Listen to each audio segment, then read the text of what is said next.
ఈ రోజు రెండు ప్రాముఖ్యమైన ప్రకటనలు ఉన్నాయి. ఈ రెండు కూడా మనకు చాలా ఆశీర్వాదకరమైనవి, దీవెనకరమైనవి. మొదటిది ఏంటంటే కుటుంబ సమేతంగా యెరూషలేము వెళ్ళాలని నేను ఎప్పటి నుంచి ఆశ కలిగి ఉన్నాను. ఇంతకాలానికి ఆ పుణ్యభూమిని దర్శించే కృప దేవుడు నాకు అనుగ్రహించాడు. వచ్చే వారమే మేమంతా వెళ్తున్నాం. దీనికి ఎంతో ఖర్చు అవుతుంది. మా యెరూషలేము ప్రయాణం నిమిత్తం మీరంతా ప్రత్యేకమైన కానుకలు ఇవ్వాల్సిందిగా ప్రభు పేరిట మనవి చేస్తున్నాను. మరో ముఖ్యమైన విషయం ఏంటంటే పుణ్యభూమి అయిన యెరూషలేము మట్టి, పుణ్య నది అయిన యోర్దాను నదీ జలం, ఒలివ శిలువ, ఒలివ నూనె, ఈ 4 వస్తువులు మీకు కావాలంటే నాకు ముందుగా తెలియజేయండి. ఇవి మనం కలిగి ఉండడం చాలా ఆశీర్వాదం, దీవెనని. వీటి ద్వారా ఇప్పటికే అనేక మంది ఎన్నో మేళ్లు పొందారు, అద్భుతాలు, ఆశ్చర్యకారాలు చూశారు. ఈ 4 పరిశుద్ధమైన వాటిని కేవలం 4,000కే మీకు అందజేస్తాను. ఏంట్రా ఇది, చర్చిలోనే వ్యాపారం చేసేస్తున్నా. రే, నచ్చితే కొనుక్కు, లేకపోతే నోరు మూసుకుని కూర్చో. వ్యాపారం అంటావేంట్రా? ఈ విషయంలో ఎవరికైనా అభ్యంతరాలు ఉంటే చెయ్యొత్తండి.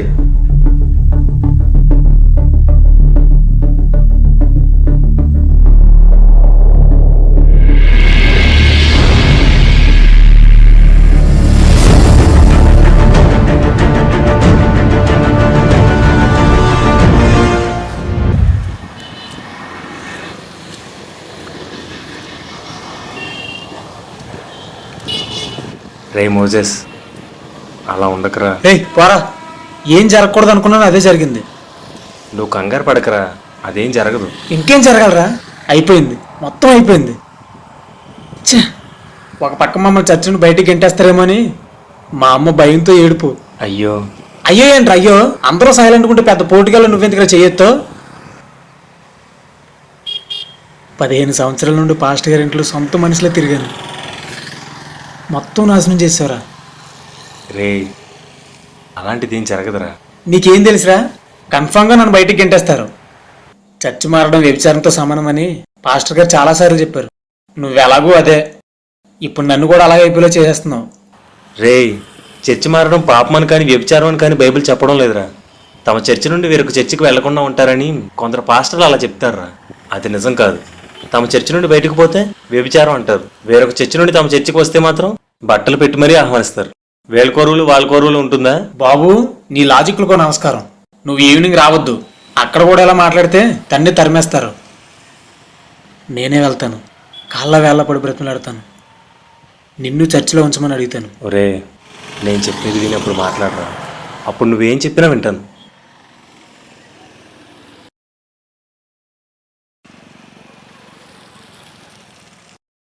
చెప్పు. పాత నిబంధనలో కొన్ని జంతువులు పవిత్రమైనవి, కొన్ని అపవిత్రమైనవి. కొత్త నిబంధనకి అది వర్తిస్తుందా? వర్తించదు. పాత నిబంధనలో యెరూషలేము ప్రత్యేకమైంది. కొత్త నిబంధన వారికి కూడా అది ప్రత్యేకమైందో కాదో ఎప్పుడైనా ఆలోచించావా? లేదు. అయినా అక్కడ యేసుక్రీస్తు శిష్యులు పరిచయం చేశారా, కాబట్టి అది ప్రత్యేకమైందే. మోజెస్, మనం బైబిల్ నుంచి మాట్లాడుకుందాంరా. సరే చెప్పు. దేవుడు దావీదు కాలంలో యెరూషలేముకు ఒక ప్రత్యేకమైన స్థానం ఇచ్చాడు. సొలొమోను ఆలయం కట్టినప్పుడు కూడా నా కనుదృష్టి ఈ స్థలం మీద ఉంటుందని చెప్పాడు. అదే దేవుడు ఇంకో మాట కూడా చెప్పాడు. ఇశ్రాయేలీయులు దేవుని ఆజ్ఞను పాటించకుండా ఇష్టానుసారంగా ప్రవర్తిస్తే యెరూషలేమును పాటిదెబ్బగా చేస్తానని హెచ్చరించాడు. అయినా ఇశ్రాయేలీయులు దేవునికి అవిధేయత చూపించారు. దేవుడు అనేక మంది రాజుల్ని పంపించి యెరూషలేమును దేవాలయమును నాశనం చేయించాడు.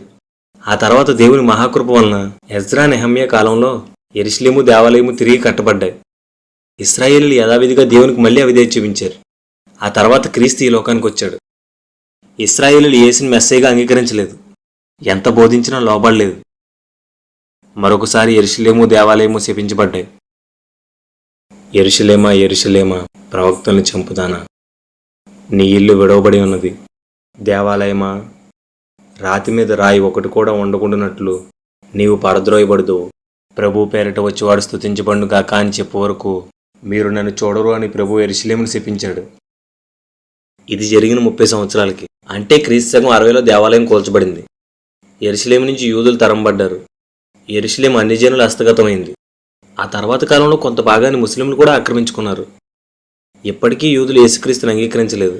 యూదులకి ప్రాంతీయ అభిమానం, జాతి అభిమానం ఎక్కువ కాబట్టి వారికి యెరూషలేము ప్రత్యేకమైనది కావచ్చు, కానీ క్రైస్తవులకు కానే కాదు. అందుకే ఆదిమ సంఘం వారు ఎవరు యెరూషలేముకు ప్రత్యేకమైన స్థానం ఇవ్వలేదు. యెరూషలేము వెళ్లాలన్న ఆశ పడనూ లేదు. అప్పటి నుండి 1900 సంవత్సరాల కాలంలో లక్షల మంది సేవకులు, కోట్ల మంది విశ్వాసులు ఈ భూమి మీద జీవించారు. కానీ ఎవరూ యెరూషలేం వెళ్ళాలనుకోలేదు. యెరూషలేంకు ప్రాధాన్యత ఇవ్వనూ లేదు. ఈ హోలీ ల్యాండ్ టూర్లు, యెరూషలేం ఫోటోలు సంఘం చల్లారిపోయిన ఈ 50 సంవత్సరాల్లోనే ప్రవేశించాయి. హిందువులకి తిరుపతి, ముస్లింలకి మక్కాలాగా క్రైస్తవులకి యెరూషలేం తీర్థయాత్రా స్థలం అయిపోయింది. తీర్థయాత్రలు చేసేవాళ్ళని మనం అమాయకుల్లా చూస్తాంరా.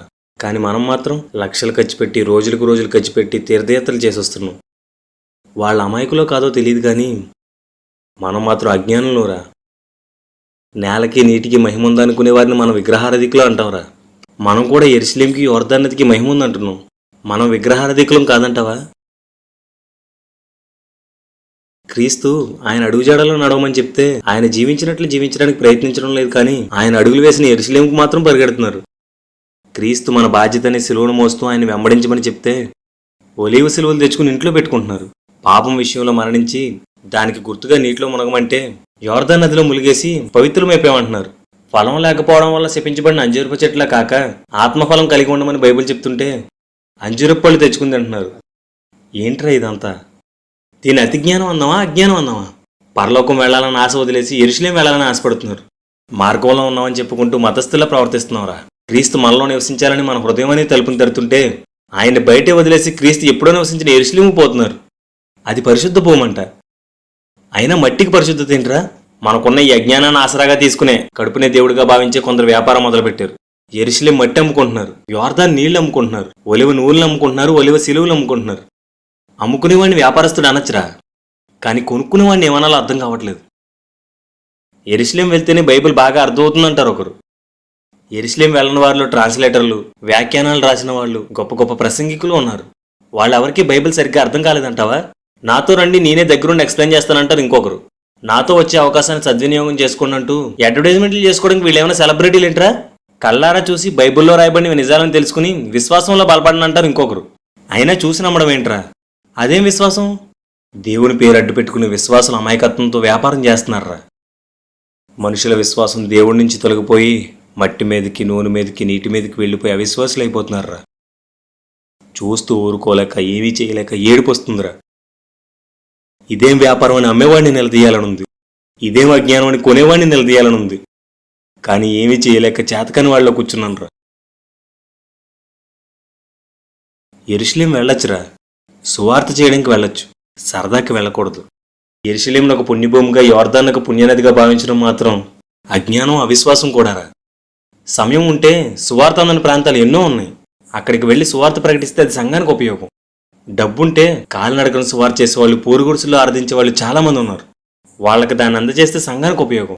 అంతేగాని విహారయాత్రలు చేసేస్తే ఎవరికరా ఉపయోగం? నా మాటలు నీకు ఇబ్బందిగా అనిపించవచ్చు, విమర్శలా కనిపించవచ్చు, కానీ ఇవి నిజాలురా. విశ్వాసులు తమ కష్టార్జితం నుండి సేవకులకి ఇస్తుంటే కాశ్మీర్లు, కన్యాకుమారులు, యోర్దాన్లు, యెరూషలేంలు తిరుగుతూ ఎంజాయ్ చేయడం ఏమైనా సమంజసంగా ఉందా? సంఘం ఒక పక్కన పాపాలతో, మరో పక్కన దుర్బోధలతో, ఇంకో పక్కన సామాజిక వ్యతిరేకతలతో అన్ని విధాలా దిగజారిపోతుంటే ఈ టైంలో కరపత్రికలకి, మీటింగులకి డబ్బులు ఖర్చు పెట్టి ప్రయాసపడాల్సిన మనం ఇలా విహారయాత్రలకు వెళ్ళడం నాకైతే తెలివి తక్కువ పనిగా అనిపిస్తుందిరా. ఏదైతేనో దేవుడు శపించిన, దేవుణ్ణి తిరస్కరించిన యెరూషలేమును క్రైస్తవులకు పుణ్యక్షేత్రంగా మార్చేశారురా. ఈ తప్పు వలన సంఘానికి జరిగిన నష్టానికి, సంఘంలో జరుగుతున్న వ్యాపారానికి కొన్ని టీవీ ఛానల్స్, కొంతమంది ఇంటర్నేషనల్ స్పీకర్లు, కొందరు యాంకర్లు, కొందరు పాస్టర్లు బాధ్యులుగా ఉన్నారు. ఒక దినాన సంఘానికి జరిగిన నష్టానికి వీరందరూ దేవునికి లెక్క చెప్పుకోక తప్పదురా.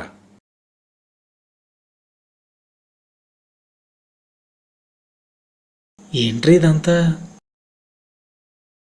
మన సంఘానికి బైబిల్కి సంబంధం కనిపించట్లేదు. ఎందుకు ఇలా జరిగింది?